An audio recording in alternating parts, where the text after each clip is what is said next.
Managerless Wolves now. Obviously, Bruno Lodge is gone. I did a video on that if you want to hear my thoughts on that. I'm not really going to speak about it too much. We all know what happened. But look, this is the most excited I've been about a Wolves game in months, probably since those Arsenal games. It just feels like a weight's been lifted off everyone's shoulders. And obviously now we've got Collins and Davis in charge. Yay. But one thing I did want to speak about is this. Daniel Pedent's kind of speaking about Bruno Lage. We needed something new or a different way to do things. Players were not doing so good at the training session, which I thought was a bit of a mad thing to say. And the matches, something had to change. Again, a bit mad. If the club realised the boss had to go, we have to accept that. Look, I would normally have an issue with this. I'd normally say, like, you could have phrased it better or it could have been a bit more classy, but, like, it's not like Bruno Lage treated the players well. Like, I know a lot of people disagreed with me on Twitter about this, but I thought he treated Keanu Herver horribly. I'm not saying Keanu Herver was great or shouldn't have been disciplined or whatever, but I thought the way he publicly just embarrassed him was a joke. And especially when you look at the way he handled Willy Bolly, who did a lot worse, it's kind of just a bit of karma. And at least the players are being honest. And you can't say this stuff like this, though, and then not react. And that's what I hope happens against Chelsea. I hope the players kind of show that it was Bruno and kind of just perform, especially when Julien comes in. And look, in terms of what Davis and Collins do, if I was them personally, I know it's their game, they can do what they want, I get it, but I wouldn't really disrupt the apple cart too much. I want to see Wolves play a 4-3-3. It's what I wanted to do going into the season. It's what Bruno tried to do before he pussied out and went to a back five again with Neves at centre back. And look, obviously Neves is suspended. Neto's injured. Apparently Nunes might be injured as well. I didn't really know that was a thing, but I saw it on Twitter that he might be injured.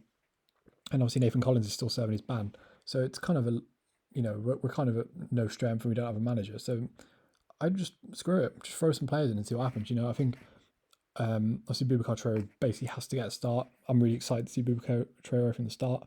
It's not an easy game to come into against a Graham Potter side.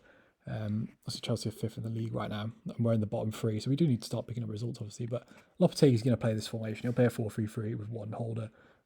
So I'd like us to play that. So I assume Julien Lopetegui will be at the game. So I would like us to kind of, play the formation he wants to play. I hope he plays a back four. I'd be absolutely stunned if he didn't play a back four, Collins and Davis, but I don't really see why they'd stick with the back three now. Neves isn't there. I still stand by the fact I've put Totti in twice, haven't I? I'd still stand by the fact you move Kilman over to the right and you put Gomez in on the left. I don't know why Bruno Lage didn't do that. It still blows my mind he didn't do that. Obviously, Julian Lopetegui plays pretty high wing backs in that four. When you look at Jesus Navas, who's basically a winger just playing fullback, kind of shows that. I can't see Johnny working in that, or at least not as the starter anyway.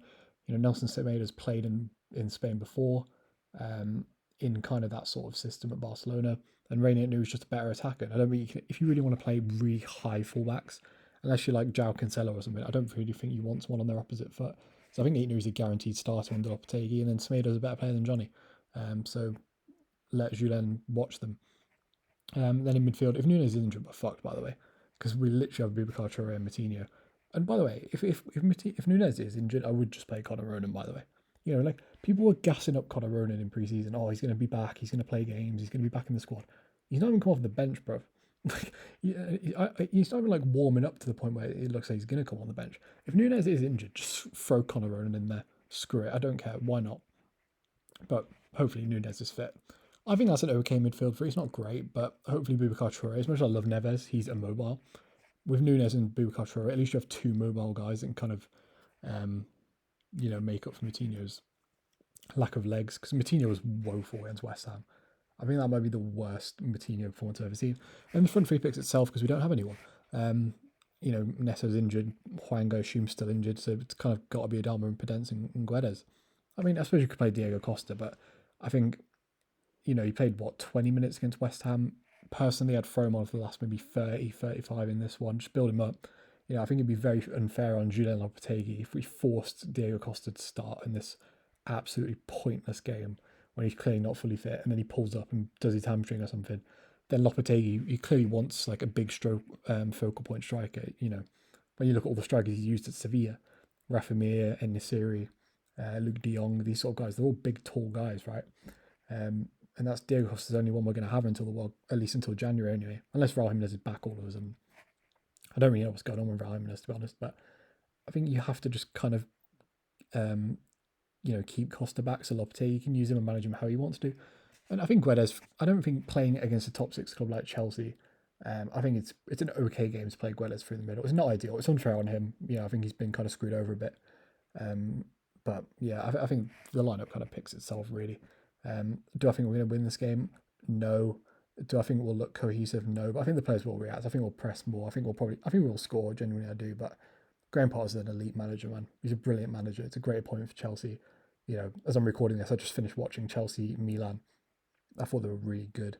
They went full strength, so maybe they'll rest some people. But yeah, they were brilliant, man. And I can't see us winning this game. But yeah, I'm just excited to see something different, man. Whether that's formation, the players actually caring for once. Well, not caring, but looking like they're implementing the plan. I don't know what it is, but I'm just excited, man. I'm excited for the next few weeks to see what happens. If Julian Lopetegui gets appointed, I'll do a video on it. But as a quick note, I think it's an okay appointment. I don't think it's like elite, like some of our fans are making out. However, equally, those people are saying, "Oh, he's been crap at Sevilla." I don't think that's really relevant either. I think it's a solid appointment. I think out of all the guys we've been linked with, for the now anyway, it fits our current squad. And yeah, I've already done a video on Bruno if you want to hear my thoughts on that. So yeah, if you enjoyed the video, subscribe to the channel, like the video. Yeah, peace.